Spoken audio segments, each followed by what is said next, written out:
Mariana White. I've been asked to introduce Father Joe, and I've been asked to do it quickly. Father Joe is from the University of Notre Dame. He's passionate about Catholic education. He is the head of the Latino Enrollment Initiative, which St. Mary's School is involved in, and he has a goal to increase Latino enrollment by 50% by the year 2020. He's a lot of fun and has a great sense of humor. Father Joe.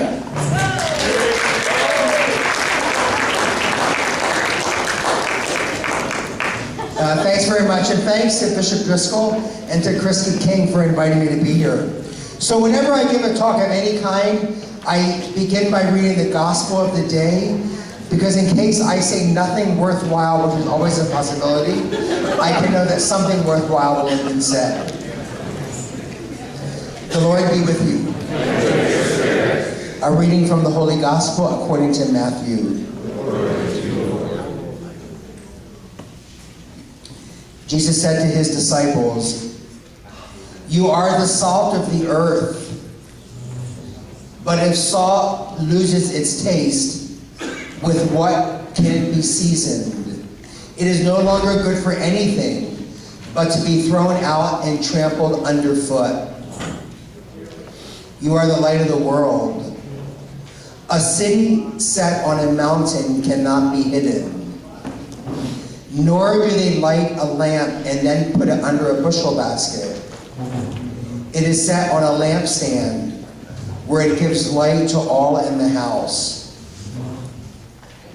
Just so, your light must shine before others, that they may see your good deeds and glorify your heavenly Father." The Gospel of the Lord. Praise to you, Lord Jesus Christ.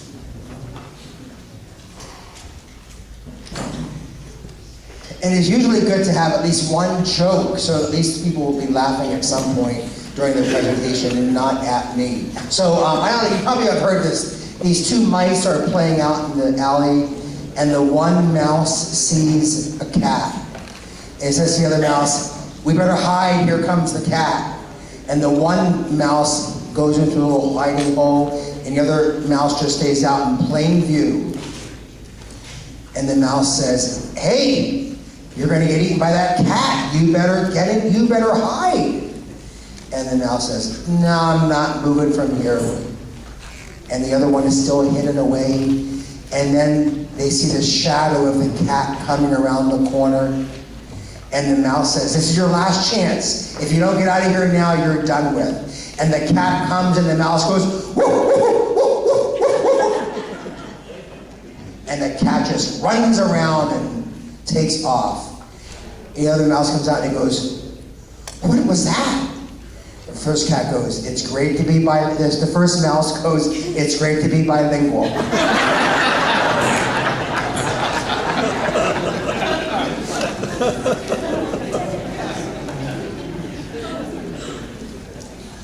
So, whenever I am asked to give a talk of any kind, I'm allowed at least 3 outrageous statements.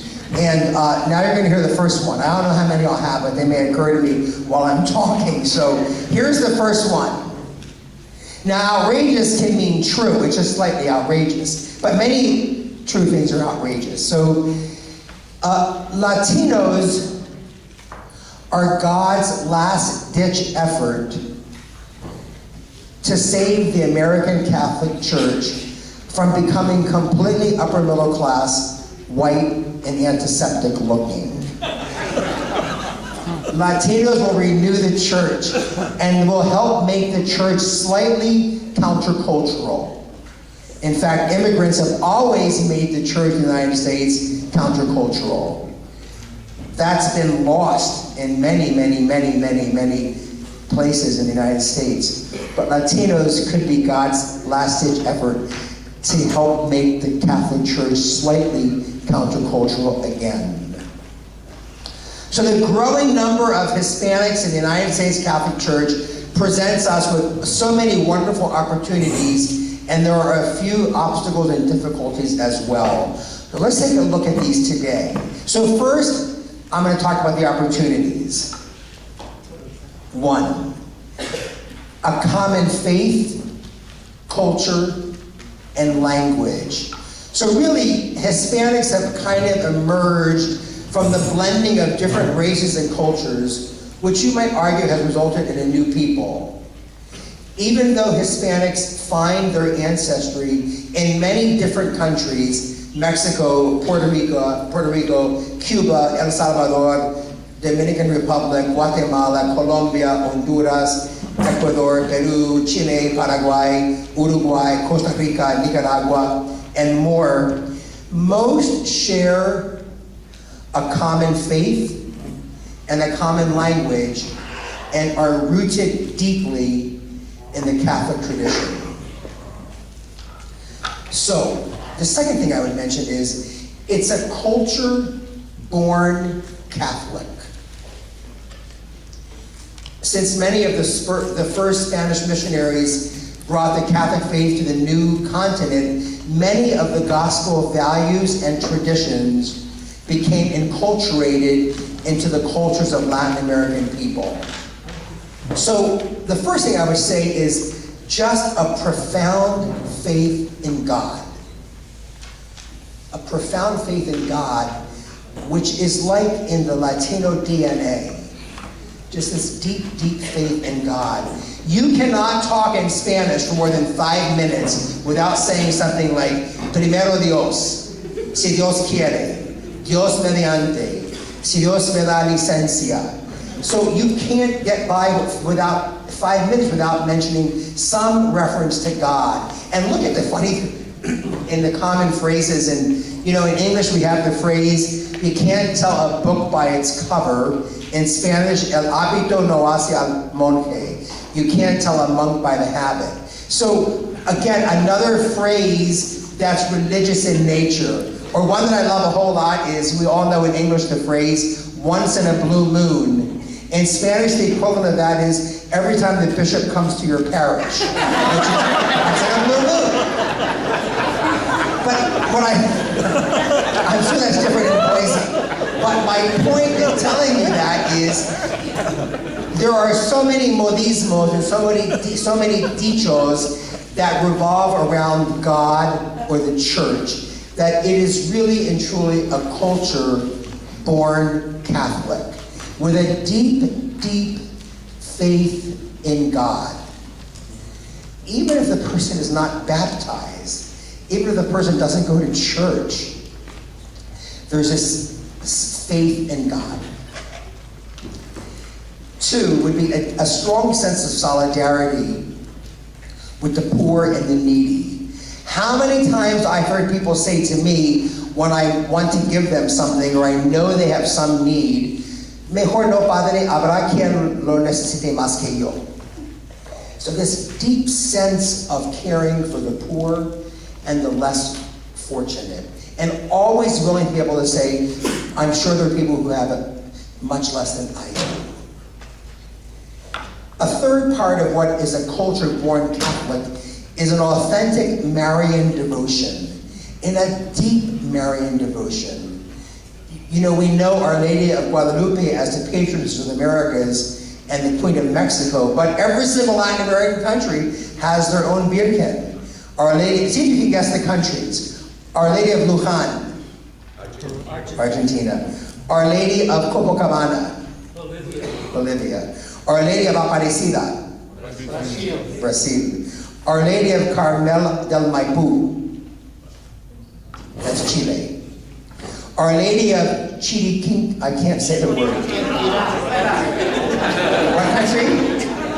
Colombia. Our Lady of the Angels, that's Costa Rica. La Virgen de la Caridad del Cobre, Cuba. Nuestra Señora de las Mercedes, at least in this thing, Dominican Republic. Our Lady of Quinche, Ecuador. Our Lady of Peace, El Salvador. Our Lady of the Rosary, I'm saying Boise and Apple. No, that's Guatemala. La Virgen de Suyapa, Our Lady del Viejo. That's not like someone's wife. That's Nicaragua. Santa Maria la Antigua, Panama. Our Lady of Caucupe, Paraguay. Our Lady of la Merced, Peru. Our Lady of the Divine Providence, Puerto Rico. Our Lady of Coromoto, Venezuela. La Virgen de los 33, Uruguay. My point is a deep, deep, deep Marian devotion.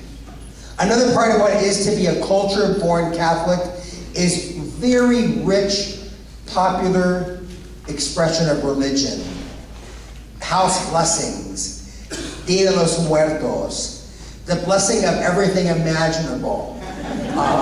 Cojines, sombreros, del mariachi.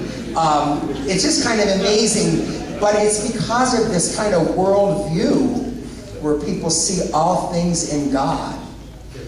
And even if you say it's a cultural thing, who cares? It's real. So this kind of real deep, this deep sense of blessing. I thought of one other thing when I was saying that I went out of my mind. And then another part of the culture-born Catholic is the tremendous growth of movements like Cursillo. How many people here have been to Cursillo? Yeah, that's probably well over half the room. And then all the children and the cousins of Cursillo, Tech, Search, Kairos, you just keep naming them off. You know, Cursillo has begun, the first Cursillo began in Waco, Texas, with missionaries who had come from Spain. And then it just took off like wildfire. And within a very short amount of time, it was in 100 dioceses. And now it's kind of, people don't do it as much anymore, but there are other things that have taken its place, like the other ones. And then and high school kids are always, especially if they go to a Catholic high school or they're in a youth group, they have a Tech or a Search. And those are all children of Cursillo. And finally, a culture-born Catholic is a love for Scripture and the Word of God. You know, Latinos love the Bible and will carry that much more than the Catecismo, I can tell you that, especially the boring one they just issued about 20 years ago. I mean, the one they issued about 20 years ago. Latinos, for them, la Biblia. And they always want clases en la Biblia. Queremos aprender más de la Biblia. So, those 5 things, when I'm talking about kind of the 5 marks, if you will, of the Latino presence in the Church of the United States, a culture-born Catholic, this profound, profound faith in God, a sense of solidarity with the poor and the needy, an authentic Marian devotion, rich, popular religious expression, the tremendous growth of movements like Cursillo, and a love for Scripture and for the Word of God. It's kind of funny, as the American Catholic Church became more and more liturgical, and that's totally fine. The influx of immigrants has brought a very popular religiosity into the church as well. And where those things can meet, it's just beautiful. I spend Holy Week each year in this little village in Mexico, in the town is called Tequepescan, and they haven't had a priest for like 40 years, but the village is still amazingly Catholic. But we have the Stations of the Cross during Holy Week. And I never know from one year to the next if there's going to be 12 or 20. It just depends on how many people want to put up an altarcito outside of their house. But my point is this deep religious sense that everybody can belong and be part of it. This deep popular religiosity. Okay, what else would I say? Another thing is this kind of a profound ecclesial vocation. That Hispanics have a profound ecclesial vocation that leads them to work hard at belonging to the church in a more meaningful way. Feeling integral part of the Catholic Church. They feel they want to be family members. So how is this value, which I find to be very present in Latinos, and a great gift to the church in the United States, how is that expressed? Well, I would say these things. Number 1, a profound respect for the dignity of each person. Two would be a deep and reverential love for family life, where the entire extended family discovers its roots, its identity, and its strength. It's funny because in Spanish there's no equivalent to nuclear family. That's the word in English that somehow I think the insurance people dreamed up to decide who could go to a funeral and still get paid for it if they missed work. So that was like the nuclear family. But and then we have the extended family. But in Spanish, there's no such thing as la familia extendida. It's just la familia. And you know, I grew up Italian. I'm still Italian. And it's a little bit like that in the Italian world. I don't know how many old women with mustaches I had to kiss because my father said, "That's your aunt. That's your aunt. She's your zia, una zia." No idea who it was. I have no idea who they were. But I had to kiss them all because somehow they were all related to me. The Latino culture is very much like that, and even more. I remember one time helping a family fill out a form for financial aid. And of course the forms are all completely generated somewhere in Iowa, where diversity means like a heifer cow and another kind of a cow. Anyway, the question was, it was simple enough, how many people are in your family? This person was completely like, 300? I don't know. That's my best guess. I just bust out laughing, but I just know what that's like, and even with Latinos, even more. And it was this little tiny square, and he goes, "I can't fit 300 in this square." So he wrote in 300, my best guess. Just priceless. But that is part of this sense of what the Latinos can bring to the Church of the United States, is this reverential love for family life, where the family, the entire family, the extended family discovers its roots, its identity, and its strength. And you all know how true that is if you're Latino or work with Latinos, that the sense of family is very, very, very strong. So a marvelous sense of community that celebrates life through fiestas. There cannot be anything without a fiesta attached to it. A fiesta is a way of life. But how great is that? Like, totally great. It's way better than a boring way of life. So fiesta is just attached to everything. It's just a part of life. And then there's a unique understanding of time which allows one to savor the gift of life. Let's just say it that way. So for Americans, all time is Chronos. And for Latinos, all time is Kairos. But that's a very big thing. So it's not helpful to just think people are never on time. What does on time mean anyway? It depends on how you come at life. It's very different depending on how you understand life. I understand there has to be some sense that we have to have clocks. But very interestingly, 25, 35 years ago, when I lived in Mexico for the first time, in Mexico, digital clocks never took off. Because people never understand like 521, 521, 521, 521, 30, 31. They understand kind of the face of the clock. So a much different sense of time. I prefer to say it this way: a unique understanding of time which allows one to savor the gift of life. So,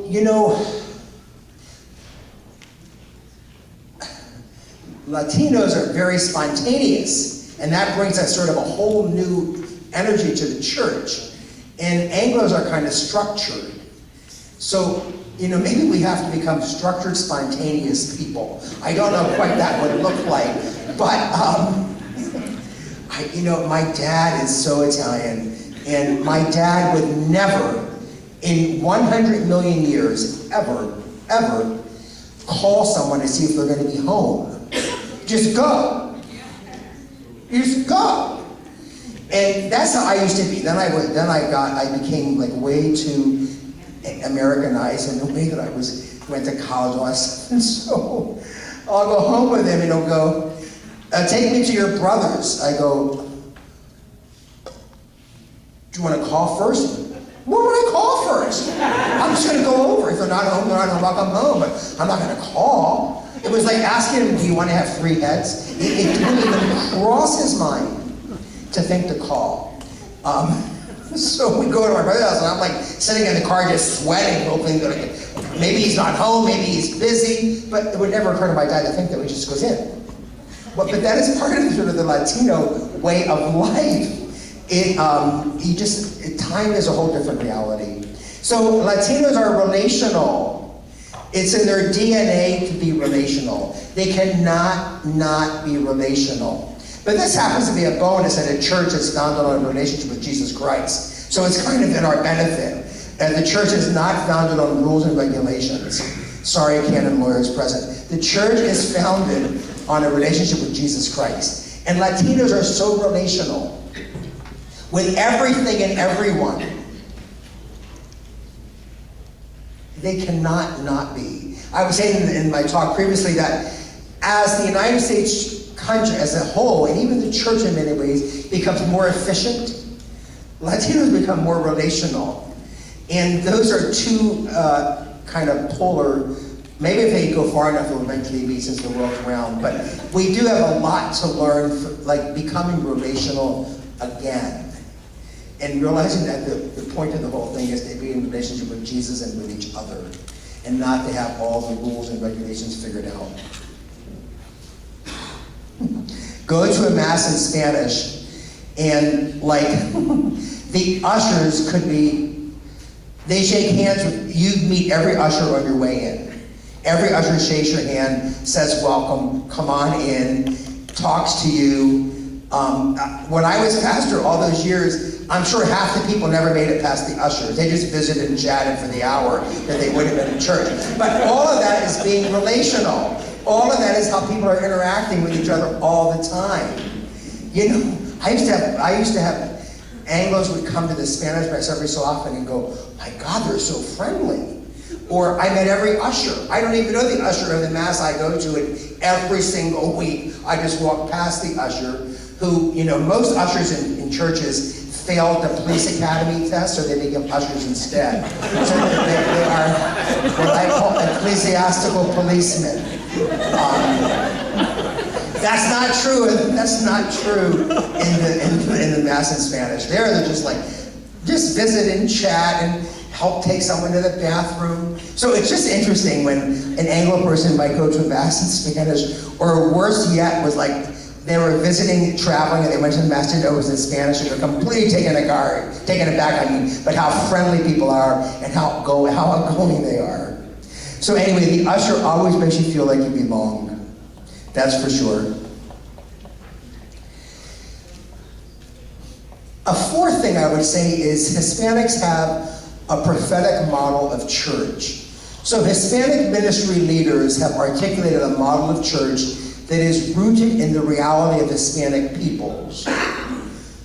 So this model seeks to respond to the needs and the aspirations of the poor, the undocumented, migrant workers, the incarcerated, the most vulnerable, particularly women and children. And this prophetic model calls for a strong commitment to social justice, for advocacy and action in favor of new immigrant families and young people, and for the empowerment of Hispanics and all Catholics to enter into the full life of church and society. What makes it a prophetic stance is that it really is rooted exactly in who the people are and where people have come from. And finally, or not finally, a fifth thing would be that the Hispanic church understands leadership as discipleship. Now, this could not be more clear than the current Holy Father, who understands leadership to mean discipleship, constantly talking about missionary discipleship. So since the first encuentro in 1972, Hispanic Catholics have understood leadership as discipleship and pastoral ministry as seguimiento, not so much as like mandando, but as seguimiento. So this model of leadership and ministry, which is based on the call of Jesus to follow him, has two dimensions. The first is the encounter with Christ, which leads to conversion and to a personal relationship with our Lord. This relationship with Christ generates a spirituality that permeates every aspect of our life's journey as members of the church. And then the second element is seguimiento, the commitment to follow Jesus by continuing his mission to be leaven for the reign of God in the world. But those are just things that I wrote up. But what I want to say is leadership really is understood as discipleship. If you look deeply and watch closely, that's what you will see in the very best of Latino leaders in the church. A couple of other things. Because of Latinos, the Catholic Church is still the largest church in the United States. Catholics are still 1 out of 4 Americans. That's only because of Latinos. Another thing, Latinos love the rosary. And I love the rosary myself because whether you have a first grade education or 3 PhDs, you can pray the rosary.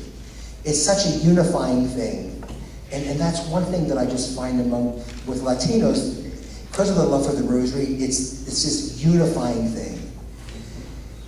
Another thing I would say that if we can get Latino children into our Catholic schools, our schools will remain open. Parents, and we will give a Catholic education to thousands of kids that have not had one. My experience, having worked in parishes with schools and been around schools now for a long time, parents care very much about their children's education, but do not know how to access that education in this country. Now that could be a 3-hour talk at this point, which we don't have time for. But it bothers me greatly when I hear people say, oh, they don't care about their kids' education. That simply is not true. They may not know how to access this and why and how to go about it. But it's just another one of those things. A gift to the church will be, a gift will be that our schools will flourish, remain open, and we will renew the church. What is another gift of Latinos to the church? It's a growing community that will eventually change many hearts and minds of older Catholics who perhaps see themselves as more American than Catholic. And I believe that Latinos, with the growing number, will eventually change the minds and hearts of many older Catholics, as I just said, who experience themselves more as Americans than as Catholics. Another gift of Latinos to the church is if we can figure this out, to cultivate great Latino leadership from within the Latino community, and a chance to share the richness, the depth, and the uniqueness of the Latino experience of life. And finally, one more gift is, we won't die of boredom, and we'll eat lots of great food. So, those are just some of the broadest stroke possible of the opportunities to the American church as our church becomes increasingly Latino. And the hope is that we just will, that the Anglo side of the church, and I'm an Anglo guy, but we'll recognize the beauty in this and we'll celebrate it, and we'll stop making it difficult for it to become part of the church. I was telling my other group that, in the United States Church now we're at a place of welcoming. But that's not the right word. Welcome means, this is mine and you can come. That's not the right word. The right word is homecoming. And we're not there yet. We're far from it. We began with, we don't want these people here, to now we're welcoming, but we got to get to homecoming. Those are the 3 movements that one of those still yet has to happen. So, anything that has tons of opportunities with it also has a few challenges and a few obstacles. And so, since Chrissy asked me to talk about those as well, I'll just say a few things about that. Every bishop gets out of bed every morning, takes off his mitre, that's supposed to be funny, I can wait.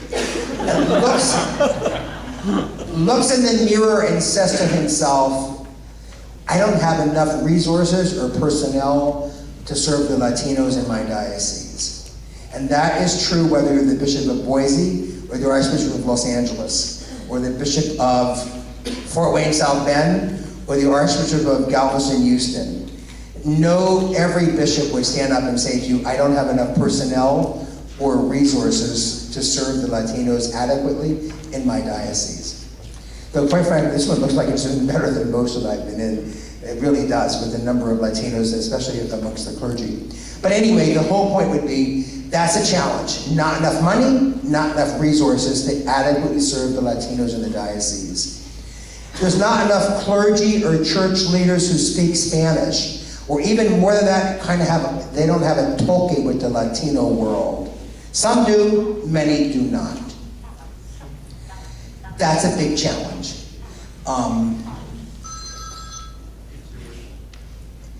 The numbers are growing faster than we can keep up with it. So we're like behind the 8 ball, and it keeps getting worse because the numbers keep growing, and the clergy's getting older.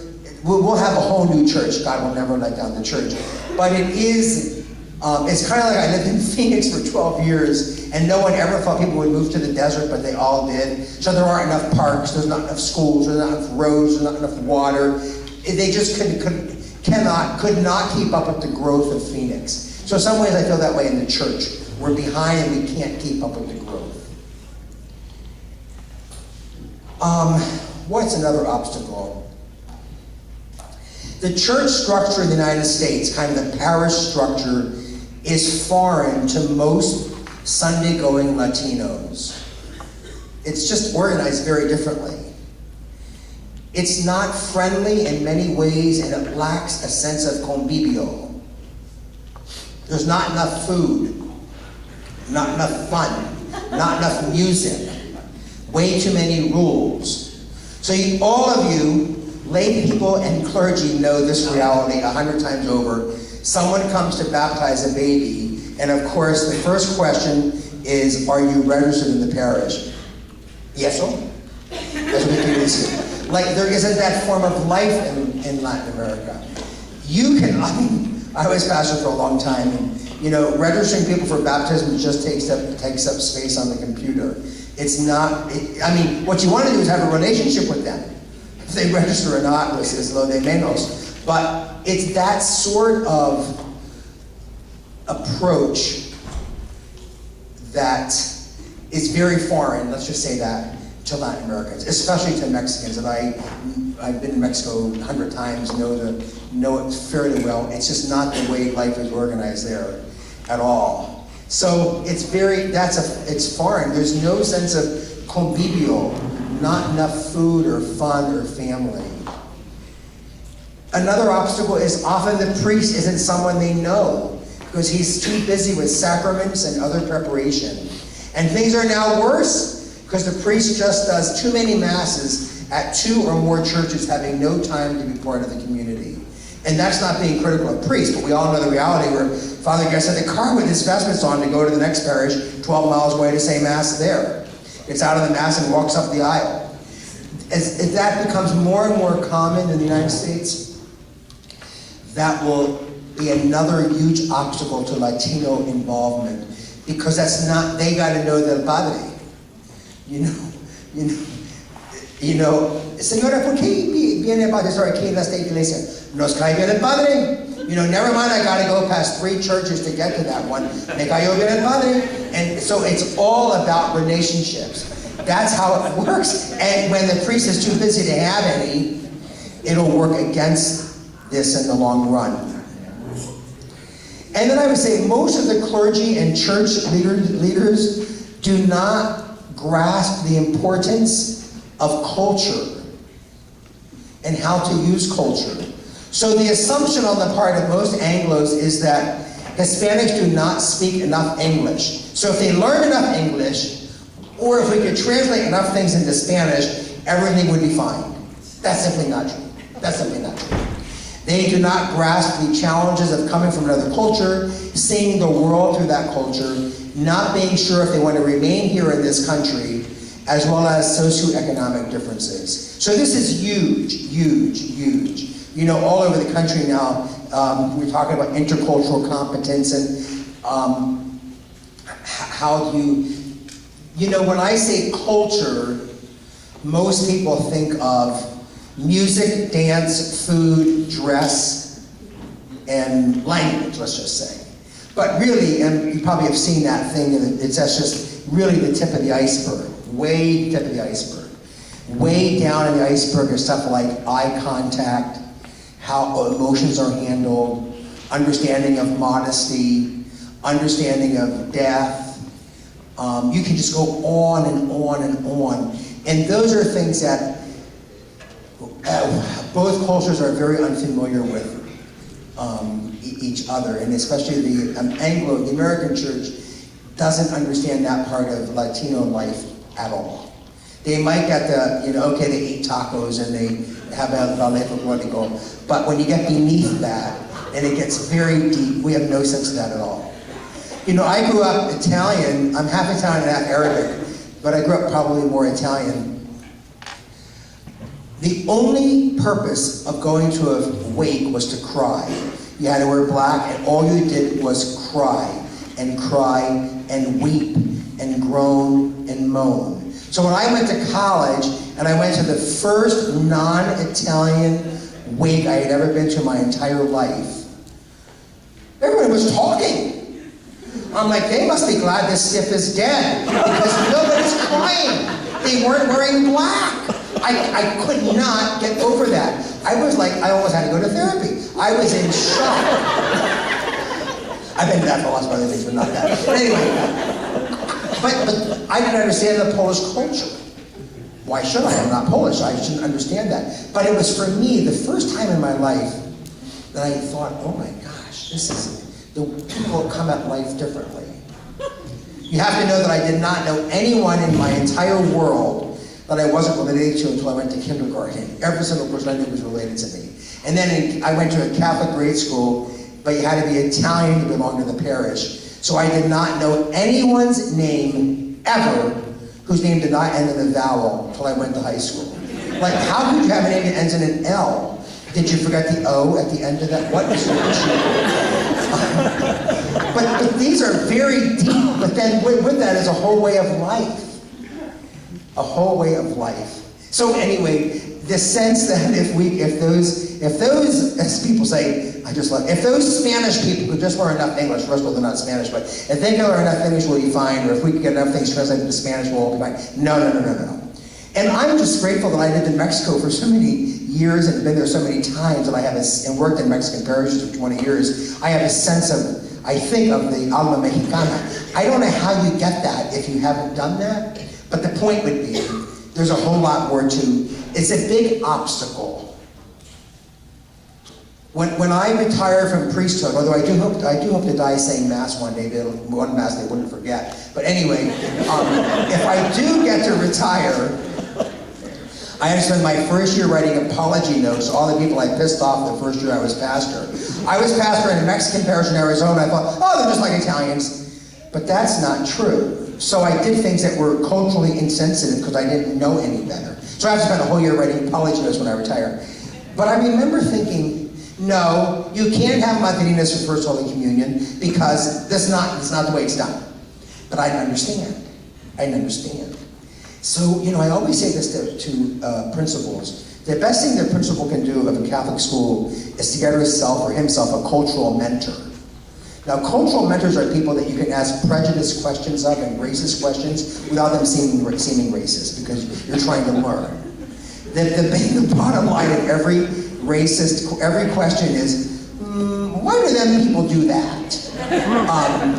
But why should you be expected to know if that's not how you were raised? So cut yourself a break and learn. Otherwise, you just assume. So in this whole thing, one of the obstacles is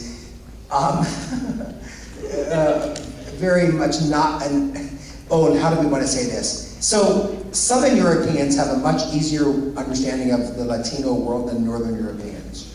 So if you're a Northern European, go to your culture class tonight. Don't put it off one more day. If you're Southern European, you're already sort of working towards it. But okay, I'm making it a little bit fun. But the point is, it is a big obstacle to Latinos in the Catholic Church, is that we often don't understand what is at the base of the culture and why they believe and how they believe and what's important. I remember in this little village that I referred to before, I got there one year I would go for Christmas too. I got there on Christmas Eve, and I got off the bus after one plane ride, one taxi, and 2 bus rides, and people came running up to me and said, Padre, mi mamá falleció. And so we had the funeral the very next day on Christmas Day. But I remember coming out of Mass and like hearing like a band. I'm like, what the hell is that? What, that band? What's going on here? It was a band leading La Muertita to the cemetery, but completely full of life. And then we get to the cemetery. It was probably about a mile walk. Maybe not that far. But anyway, and then, you know, you haven't lived till people are trying to jump in the grave. Me voy con ella! Me voy con ella! You're like, oh my God. You're just looking around thinking, what is going on? You've lost complete control at that point. But my point to the story is, after the blessing and all that stuff, and I don't know why I'm telling the whole story, I just love it. You know, in the United States, we have anesthetized death so much that you don't know someone is dead or getting put in the ground because everything's green and like nice looking, and they have these expensive things that let the casket down. Well, in places like Tequipespan, the expensive things that let the casket down are Alberto and Roberto with two by-4s. Échale, güey, échale, échale! That's the casket they use for example. But anyway, I'll never forget turning around and walking away back to the church and looking, and there had to be 700 people there, at least. And all I could think of was the most common thing at an Anglo funeral these days, interment in private. But this was the furthest thing from private you could have imagined in your entire life. The entire village was there. Richard Rodriguez, I just love Richard Rodriguez and how he writes. If you have not read Days of Obligation, An Argument with My Mexican Father, it's totally worth reading. And in it he points out, he says there are 4 differences between Anglos and Latinos, he says Mexicans, that are so profound that it might make a common existence impossible. It's a difficult read because of what he has to say, but one of the things he says is, and it's so true, for Anglos, death is an event outside of life. For Latinos, it's an event inside of life. So just think of the last couple of funerals you've been to, if they've been Latino, you see it's an event inside of life. Anglos are an event outside of life. It's so very, very different. He's really funny. He says, in the Latino world, old people know more than young people.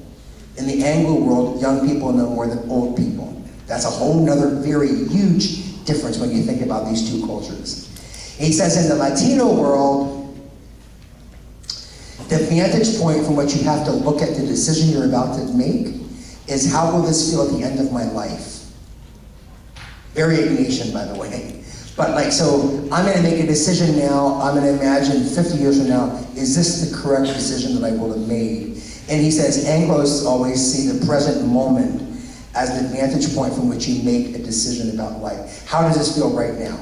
But those are very different things, very different, which revolve around church and our understanding of our soul and life. And finally he says the last difference is that Latinos know that life breaks your heart. Many times over, it heals, it mends, and you move on. And when life breaks the heart of Anglo people, they move to California, change their name, and start over again. I highly recommend the book to you. It's quite good. Days of Obligation, An Argument with My Mexican Father. Anyway, what else?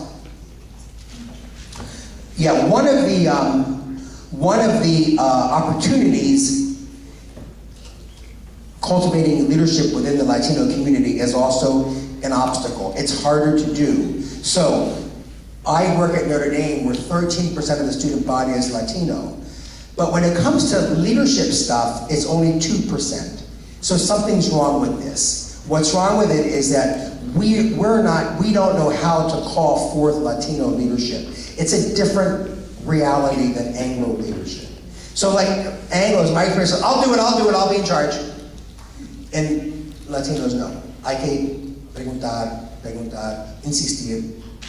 Y luego, pues yo creo lo haré. So cultivating leadership is a different animal than it is in the, I don't know how many times when I was pastor, I'd say to someone, I'd like you to go to the parish council, ay padre, no puedo. Yeah, you'd be good. Es que no quiero. Pues no sé, ¿qué voy a aportar? Usted será muy bueno, no se preocupe. Pues no sé. So so in the Anglo world, you just stop asking after the first time. But that's not how it works in the Latino world. When I was a kid, we were taught, never with words, never, but it was indirectly taught to us that when you go to someone to offer you food, you gotta say no twice. Then the third time you say yes. So this was true of all my aunts, everybody, that's how it was. Would you like something to eat? No thanks, Aunt Bess. You sure, honey? No, I don't think so. How about I get you a sandwich? Okay. It was never allowed on the first time. Then I went to my Anglo friends' homes, and after the first time, they don't ask again. I'm like, what the hell? You're supposed to ask me 2 more times so I can say yes. I'm dying of hunger. Ask me 2 more times. Anyway, very different. I don't want to make light of the challenges, but the opportunities greatly outnumber the challenges. So it's a very exciting time to be in the church. And our starting point for all this must be taken from the words of our beloved Pope Francisco. I just love saying his name at Mass.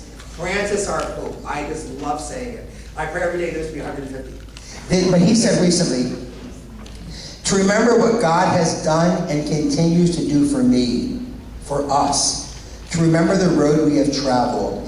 This is what opens our hearts to hope for the future. May we learn to remember everything that God has done in our lives. So, let me just end with this little thing, then it's almost 4:15. In the city of Tepic, which is in the city of Nayarit, when I go there, I spend one night in the city, and I usually go running in the morning, and I love to run past this Catholic church. It has a big sign outside that says this, Iglesia Católica, lugar de fiesta y de perdón. Oh my God, 4 years in theology and nobody ever said it that well. It's 5 words and it says the whole thing. Iglesia Católica, lugar de fiesta y de perdón. The Catholic Church, a place of fiesta and of forgiveness. To remind us of this and to help us live this is the great gift of Latinos to the Church in the United States. That we could really become an iglesia de fiesta y de perdón. Okay, that's all. Thanks a lot for your time. I appreciate you.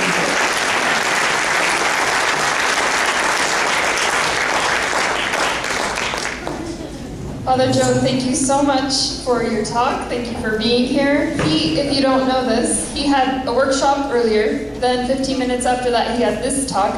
Now he'll be the homilist at Mass, and then he'll have 15 minutes to get to St. Mary's this evening for the session on Catholic schools. So he's running a marathon, and we really appreciate him. And we have a gift. It's a book on Hispanics in Idaho. So we wanted to present this to you, and thank you for being here.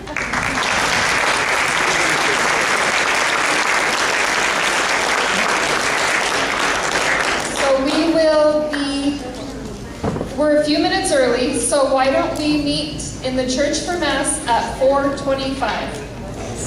That would give him 20 minutes to get his thing. After Mass, we will see you all at the evening sessions if you're going to be attending those. And if you don't, we'll see you tomorrow morning. Thank you.